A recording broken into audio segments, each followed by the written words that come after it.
Hello అండి, ఇవాళ fish curry చేసుకునే విధానం చూద్దామండి. దానికోసం కావాల్సిన ఇంగ్రీడియంట్స్ స్క్రీన్లో చూపిస్తున్నాను చూడండి. వాటితో పాటు ఒక పెద్ద సైజు 2 ఉల్లిపాయలు కూడా యాడ్ చేసుకోవాలి. మొత్తం అంతా కలిపి మిక్సీ చేసుకోవచ్చండి. చక్కగా మిక్సీ చేసుకున్న తర్వాత ఆ పేస్ట్ని పక్కన పెట్టుకోవాలండి. ఇది కచ్చాపచ్చగా పేస్ట్ చేసుకుంటే కూడా బాగుంటుందండి. దీనికి కావాల్సిన పదార్థాలన్నీ స్క్రీన్లో చూపిస్తాను చూడండి. మిక్సీ చేసినప్పుడే కొంచెం ఉప్పును కూడా యాడ్ చేసుకోండి.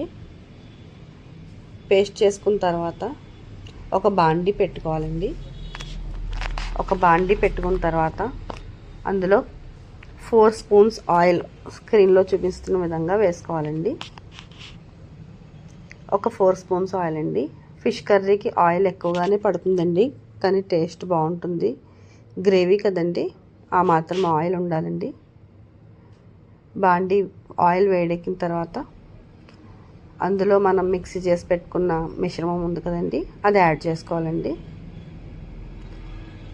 యాడ్ చేసుకున్న తర్వాత చక్కగా గోల్డెన్ కలర్ వచ్చేంత వరకు ఫ్రై చేసుకోవాలి. ఆ పేస్ట్ని చక్కగా ఫ్రై చేసుకోవాలండి. అది కలర్ రావడానికి 5 to 6 మినిట్స్ పడుతుందండి. ఒక్క 6 మినిట్స్ చక్కగా హై ఫ్లేమ్లోనే ఫ్రై చేసుకోవాలండి. అది చక్కగా ఫ్రై అయిన తర్వాత మంచి అరోమా అన్నది వస్తుందండి. ఆయిల్ కూడా బయటకు వచ్చేస్తుందండి. అప్పుడు ఉప్పు కారంతో పాటు కొంచెం పసుపు కూడా యాడ్ చేసుకోవాలండి. ఒక స్పూను వెల్లుల్లిపాయ పచ్చిమిర్చి పేస్ట్ అండి, 1 స్పూన్ అండి. వెల్లుల్లిపాయ పచ్చిమిర్చి పేస్ట్ 1 స్పూను, ఒక 4 వెల్లుల్లిపాయ పాయలతో పాటు ఒక 2 పచ్చిమిర్చి అండి, 1 స్పూన్ అవుతుంది. అది కూడా యాడ్ చేసుకుంటే చాలా బాగుంటుందండి, టేస్ట్ కూడా బాగుంటుంది. అదంతా కలిపి ఒక 3 to 4 మినిట్స్ వేయించుకోవాలండి. మళ్ళీ మగ్గించాలి. ఒక 3 to 4 మినిట్స్ మూత వేసి మగ్గించిన తర్వాత ఆయిల్ అనేది సపరేట్ అవుతుందండి. ఆయిల్ సపరేట్ అయిన తర్వాత అందులో ఒక గ్లాస్ వాటర్ యాడ్ చేసుకోవాలండి. ఒక గ్లాస్ వాటర్ యాడ్ చేసుకొని గ్రేవీకి థిక్నెస్ వచ్చేలాగా కన్సిస్టెన్సీ చూసుకోవాలండి.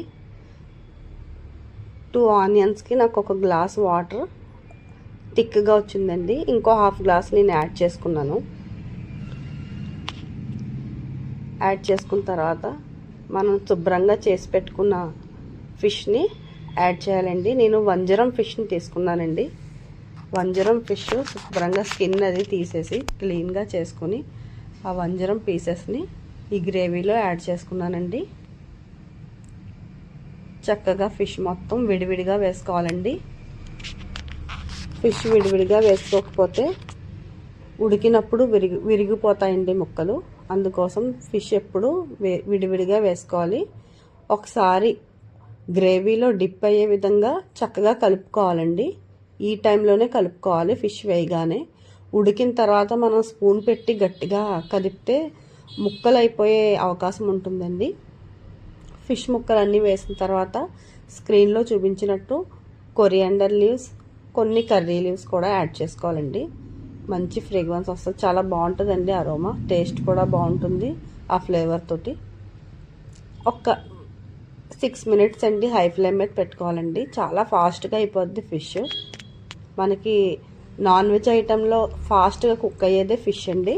ఈ రెసిపీ మీకు నచ్చినట్లయితే లైక్ చేయండి, కామెంట్ చేయండి, షేర్ చేయండి అండ్ సబ్స్క్రైబ్ కూడా తప్పకుండా చేయండి ఫ్రెండ్స్. నాకు మీ సపోర్ట్ చాలా అవసరం.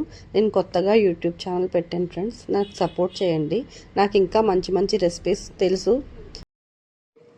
మీకు ఏమైనా రెసిపీస్ కావాలంటే కామెంట్ బాక్స్లో మీరు కామెంట్ చేయండి ఫ్రెండ్స్. నేను ఆ రెసిపీ చేయడానికి తప్పకుండా చేసి మీకు చూపిస్తాను. ట్రై చేయడమే కాదు, నేను కుకింగ్ చాలా బాగా చేస్తాను ఫ్రెండ్స్. నేను అందుకే యూట్యూబ్ ఛానల్ ఓపెన్ చేశాను. మీ సపోర్ట్ నాకు అవసరం. మీరు మంచి కామెంట్స్ పెట్టండి, షేర్ చేయండి, లైక్ చేయండి. Thank you for watching. Thank you so much.